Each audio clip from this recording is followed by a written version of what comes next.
Hello everyone, welcome to organic chemistry by Kiran. आज हम discuss करने वाले हैं haloalkane and haloarene के पार्ट थर्ड को हम डिस्कस करेंगे।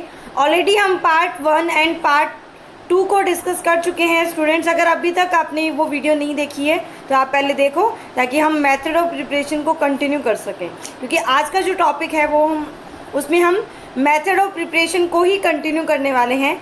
तो स्टार्ट करते हैं लेक्चर को। मेथड ऑफ प्रिपरेशन रिएक्शन को हम डिस्कस कर रहे हैं। लास्ट लेक्चर में हमने अल्कोहल से HX की reaction plus growth process and photo halogenation को डिस्कस कर लिया था। तो आज का लेक्चर जो है वो स्टार्ट करते हैं मेथड ऑफ प्रिपरेशन जो हमने लास्ट रिएक्शन में डिस्कस किया था, उसके एक क्वेश्चन से स्टार्ट करते हैं लेक्चर को। Complete the following reaction. आपको अच्छे से मैंने मैकेनिज्म बताई हुई है। सबस्ट्रेट गिवन है, रिएजेंट गिवन है HCl। आपको पॉसिबल प्रोडक्ट फाइंड आउट करने हैं। जल्दी से सॉल्व करके बताइए मुझे। पेन पेंसिल ले लो जल्दी से और सॉल्व करो। हाथ चलने चाहिए आपके साथ साथ। पॉज करके वीडियो को फिर भी सॉल्व कर सकते हो सॉल्व, पर ऐसा नहीं हो कि आप ऐसे सिंपल से क्वेश्चन को करने में ज़्यादा टाइम लो। ऐसा नहीं होना चाहिए स्टूडेंट्स। टाइम हमेशा मैनेज करके चला करो। चलो करें डिस्कस, सॉल्यूशन को डिस्कस करते हैं। फर्स्ट ऑफ ऑल क्या होगा, जो सबस्ट्रेट आपको गिवन है, आपका अल्कोहल सबस्ट्रेट है, उस पर H+ की रिएक्शन होगी। तो जैसे H+ बना जब रिएक्शन करेगा तो एक हाइड्रोनियम आयन जैसा कॉम्प्लेक्स बनेगा। फिर मैंने आपको बताया था ये हाइड्रोनियम आयन जो है वो वाटर को रिमूव करेगा। तो वाटर को रिमूव करने के बाद आपको एक कार्बोकेटायन जो है वो इस रिएक्शन में मिल जाएगा। राइट, यहाँ तक कोई डाउट नहीं है। यहाँ तक कार्बोकेटायन की फॉर्मेशन हो गई है। तो नेक्स्ट क्या होगा, देखो एक पॉसिबिलिटी क्या है कि Cl आए और डायरेक्टली इसी कार्बन पे अटैच हो जाए, तो एक प्रोडक्ट, पॉसिबल प्रोडक्ट हमें मिल जाएगा। सेकेंड पॉसिबिलिटी क्या है कि कंपाउंड में रीअरेंजमेंट की प्रोसेस पॉसिबल है। राइट, आपको पता होगा कि जब भी आपको लगे कि आप एक स्टेबल कार्बोकेटायन की फॉर्मेशन कर सकते हो ड्यूरिंग द रिएक्शन, तो हमेशा उस गिवन कार्बोकेटायन में आपको रीअरेंजमेंट की प्रोसेस को कंप्लीट करना है। तो यहाँ पे नेक्स्ट स्लाइड पे आ गए हम। रीअरेंजमेंट कैसे करेंगे देखना, मैं आपको करके बताती हूँ। डायरेक्ट बता रखा है यहाँ पे। तो ये जो गिवन अभी स्ट्रक्चर जो गिवन है आपको, ये जो स्ट्रक्चर गिवन है, इसके पास अभी अल्फा हाइड्रोजन का अगर नंबर काउंट करने के लिए आपको बोल दिया जाए तो नंबर कितने हैं, 3। राइट, अब क्या हो सकता है यहाँ पे रीअरेंजमेंट कैसे होगा। ये है नंबर 1 कार्बन, नंबर 2 कार्बन से मिथाइल 1,2 मिथाइल शिफ्ट हो जाएगा। कौन सा शिफ्ट, 1,2 मिथाइल शिफ्ट। और जैसे 1,2 मिथाइल शिफ्ट होगा तो देखना क्या मिलेगा, CH3 कार्बन, एक CH3 ऑलरेडी, और इस वाले कार्बन पे जो है वो ट्रांसफ़र हो गया कौन, CH3, और आपको ये वाला कार्बोकेटाइन मिल गया। देखो ये जो कार्बोकेटाइन बना, क्या इसमें अल्फा हाइड्रोजन का नंबर हमने इंक्रीज़ कर दिया क्या। देखो 7 नंबर हो चुका है अल्फा हाइड्रोजन का। अगर 7 नंबर हुआ इसका मतलब हमने स्टेबिलिटी को इंक्रीज़ किया है, मतलब हमने रीअरेंजमेंट की प्रोसेस को भी सही किया है। समझ आया हमने क्या किया, 1,2 मिथाइल शिफ्ट किया है इस गिवन रिएक्शन में।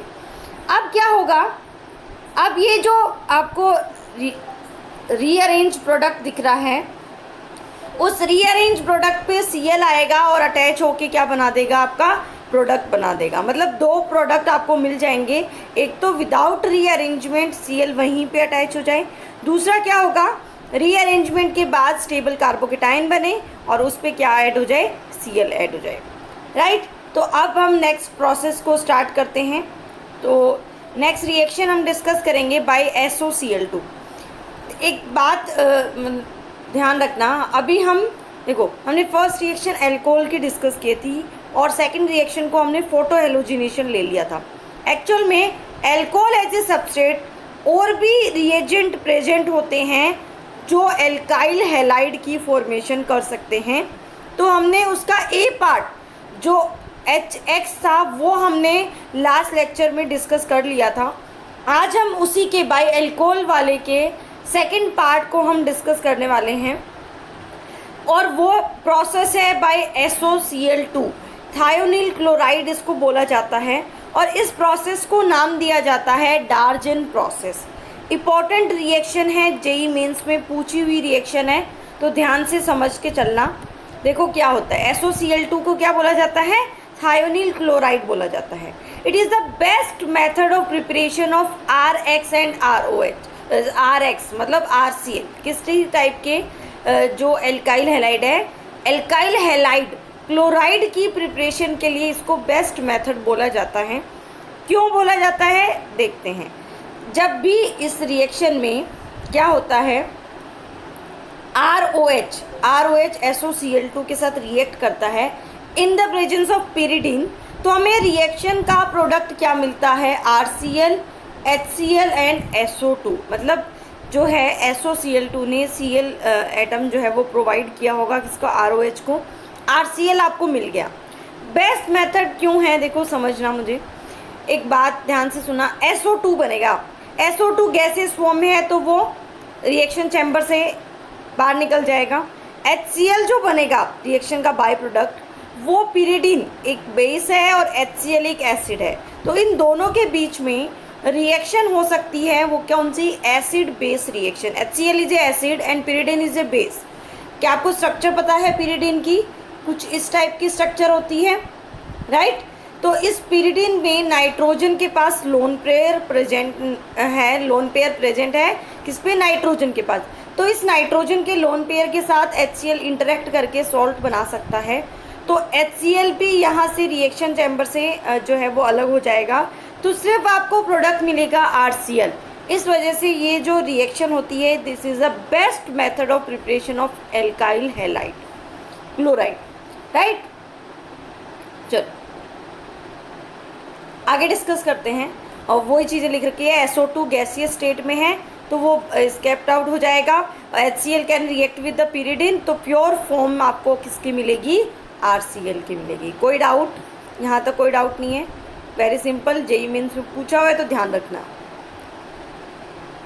देखो नेक्स्ट है वही ROH सब्सट्रेट लिया। अब यहाँ पे रिएजेंट हमने चेंज कर दिया, reagent is phosphorus halide. Phosphorus halide में भी हम क्या लेने वाले हैं, PCl3 and PCl5, phosphorus trichloride and pentachloride, इनसे रिएक्शन करेंगे तो हमें एल्काइल हैलाइड मिलने वाला है। देखते हैं जरा कैसे मिलेगा हमें एल्काइल हैलाइड। देखो रिएक्शन आपके सामने है, जब ROH PCl5 के साथ रिएक्ट करेगा तो RCl बनाएगा, HCl एंड POCl2 जो है वो बाई प्रोडक्ट आपको मिल जाएगा। मतलब PCl5 जो है वो रिएक्ट करेगा और एल्काइल हैलाइड की आपकी फॉर्मेशन हो जाएगी। ROH PCl3 के साथ रिएक्ट करेगा तब भी वो क्या बनाएगा, RCl और H3PO3 फॉस्फोरिक एसिड जो है वो बना देगा, राइट। इन दोनों रिएक्शन की मैकेनिज्म इंपॉर्टेंट नहीं है, इस वजह से मैकेनिज्म को यहाँ पे मेंशन नहीं किया गया। आपको सिर्फ ध्यान रखना है कि PCl5 एंड PCl3 दोनों जो है वो रिएक्ट करके एल्काइल हैलाइड RCl बना सकते हैं।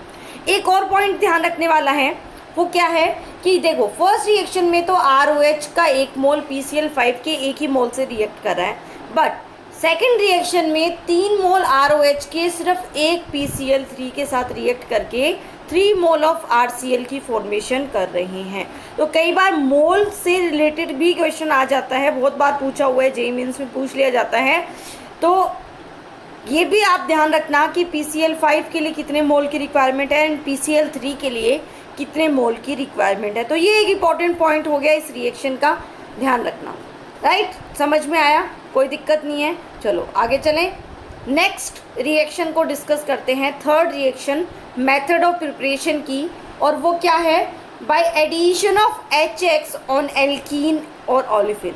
एल्कीन पे HX का एडिशन होगा, ये देखो HX का एडिशन हुआ, H और Br दोनों जो है वो ऐड हो गए, और जो ऐड हुए उसकी मैकेनिज्म को क्या बोला गया, this is the electrophilic addition reaction.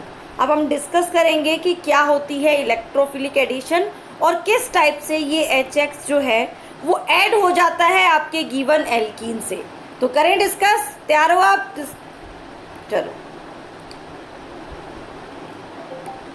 एक और रिएक्शन आ गई, सेम जो एल्कीन है, ओलिफिन जो है वो HBr के साथ रिएक्ट करता है इन द प्रेजेंस ऑफ पर ऑक्साइड।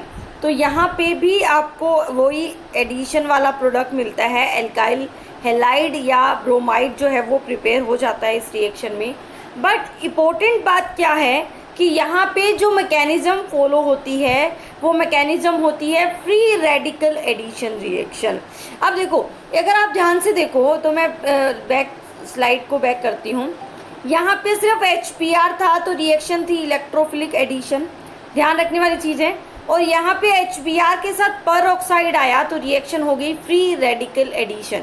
मतलब यहाँ पे अगर आप सोचो समझो इसको ध्यान से देखो तो आपको भी समझ आएगा कि सिर्फ एक रिएजेंट के चेंज होने से जो मैकेनिज्म है वो चेंज हो गई है, और वो क्या है, पर ऑक्साइड।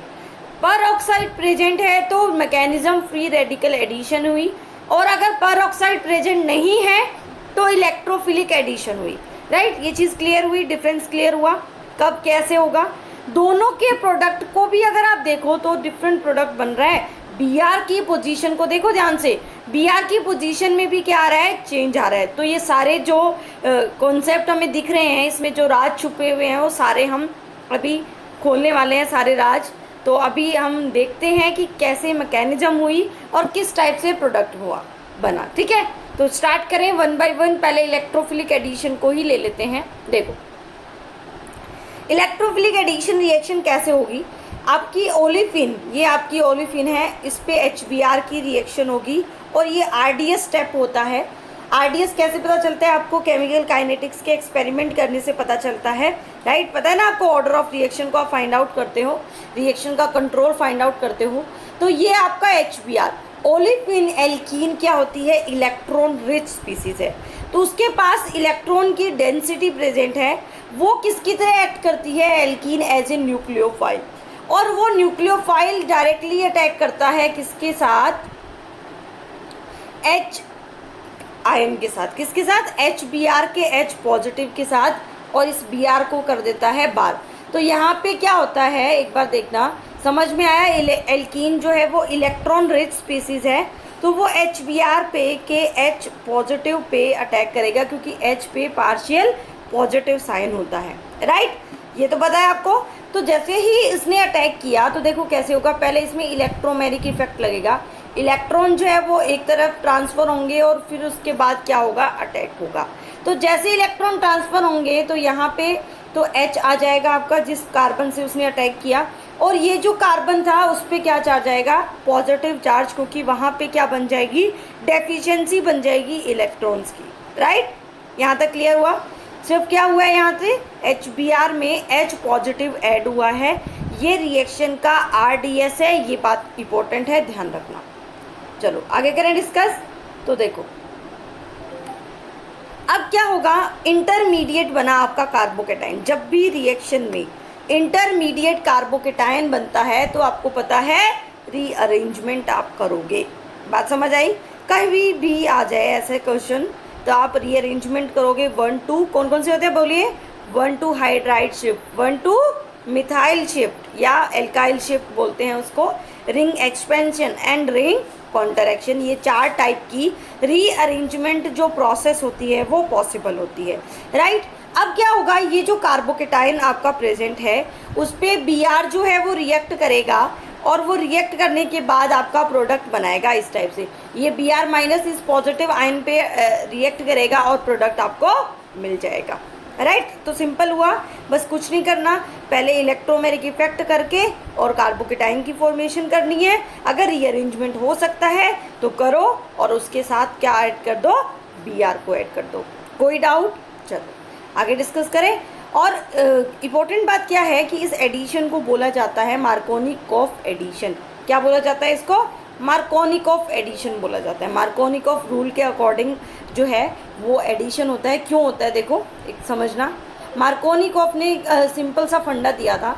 जब ये एल्कीन है मान लो, इसके साथ जब रिएक्शन होती है तो यहाँ पे तो आ जाता है Br, और यहाँ पे आ जाता है H। तो मार्कोनिकॉफ ने क्या बोला था कि H वहाँ आएगा जहाँ ऑलरेडी H का नंबर जो है वो ज़्यादा प्रेजेंट होगा। एक्चुअल में तो रूल के अकॉर्डिंग ही चल रहा है, कार्बोकेटाइन बन रहा है तो ऑलरेडी वो वैसे ही सेट हो रहा था। मार्कोनिकॉफ ने बताया था तो हमें मानना भी पड़ेगा कि मार्कोनिकॉफ रूल के अकॉर्डिंग जो है वो एडिशन हो रहा है, ध्यान रखना आप। चलो आगे डिस्कस करें। तो अब डिस्कस कर लें कि पर ऑक्साइड वाली रिएक्शन कैसे होती है, करें डिस्कस। बोर तो नहीं हो रहे, अभी तो थोड़ी सी रिएक्शन पढ़ी है हमने। चलो तो फ्री रेडिकल एडिशन को हम डिस्कस करेंगे। जो फ्री रेडिकल रिएक्शन है वो चेन रिएक्शन है। लास्ट लेक्चर में भी हमने एक चेन रिएक्शन को डिस्कस किया था। वो क्या थी, photo halogenation reaction of alkene, जहाँ भी फ्री रेडिकल सब्स्टिट्यूशन रिएक्शन हुई थी। अब होगी फ्री रेडिकल एडिशन रिएक्शन। तो क्योंकि चेन रिएक्शन है तो तीनों स्टेप होंगे, चेन इनिशिएशन भी होगा, चेन प्रोपगेशन भी होगा एंड चेन टर्मिनेशन स्टेप भी होगा। करें discuss, one by one discuss करते हैं। तो देखो HBr जब एल्कीन के साथ रिएक्शन करता है इन द प्रेजेंस ऑफ पर ऑक्साइड, तो आपको पता है ये प्रोडक्ट बनता है।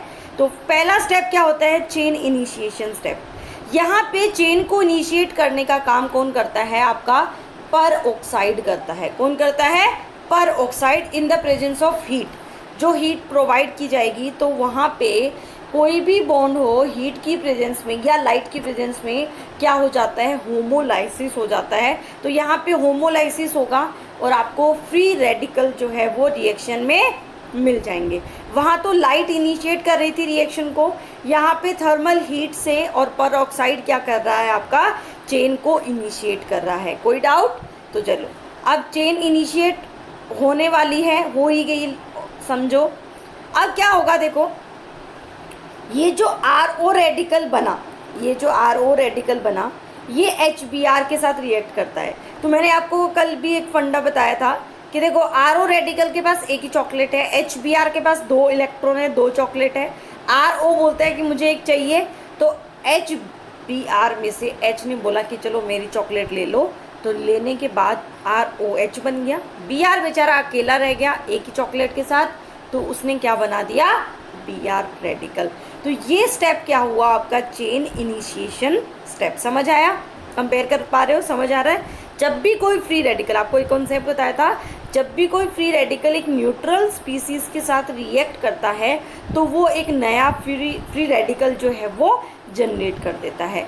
राइट, कॉन्सेप्ट देखो यही बताया था मैंने, कोई भी रेडिकल जब भी किसी न्यूट्रल स्पीसीज के साथ रिएक्ट करेगा देन एक न्यू फ्री रेडिकल जो है वो जनरेट हो जाएगा। अब एक और बात समझने वाली है, वो क्या है, एक और कॉन्सेप्ट बताती हूँ मैं आपको।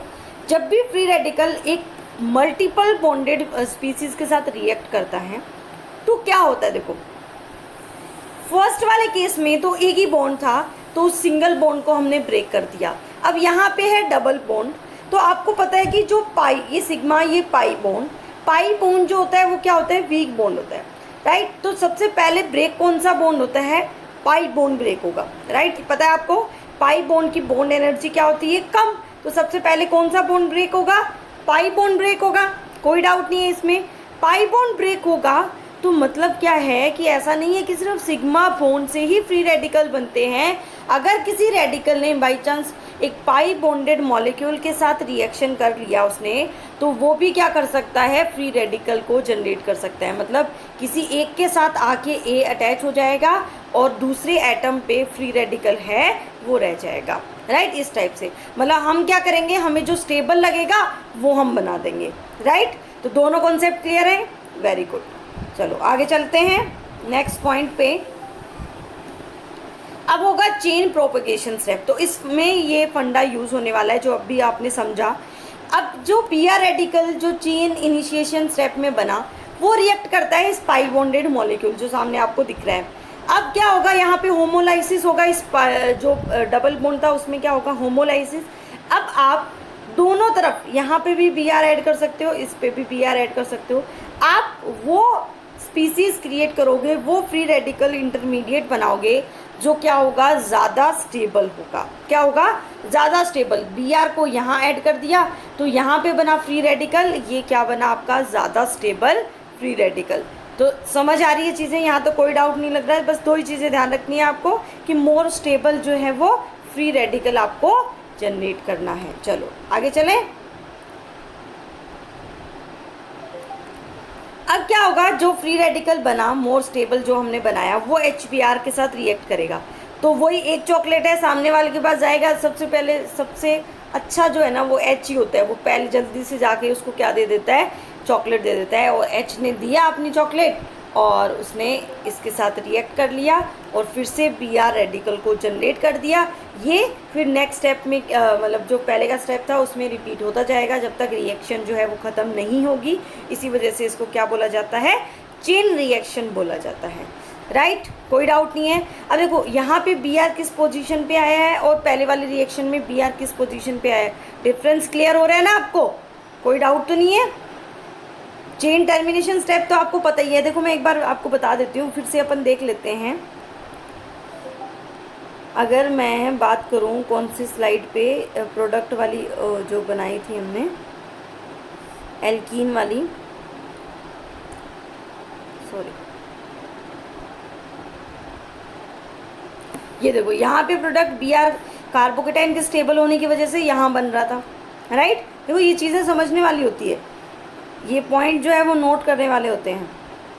और यहाँ पे Br की पोजीशन को चेंज कर दिया हमने, क्योंकि रेडिकल हमने पहले बनाया, Br जो है वो लग गया था उसके साथ साथ ही। राइट, चीज़ें डिफरेंस क्लियर हो गया। तो देखो प्रोडक्ट कैसे बनाना है, कॉन्सेप्ट हमेशा ध्यान रखना है। अब आ गया आपका चेन टर्मिनेशन। अब चेन टर्मिनेशन का तो आपको पता है कुछ भी कॉन्सेप्ट ज़्यादा नहीं होता, रेडिकल जो मिल रहे हैं उनको कंबाइन कर दो, बस ख़त्म कर दो रिएक्शन को। राइट, दोनों में डिफरेंस क्लियर हुआ, कोई डाउट नहीं है।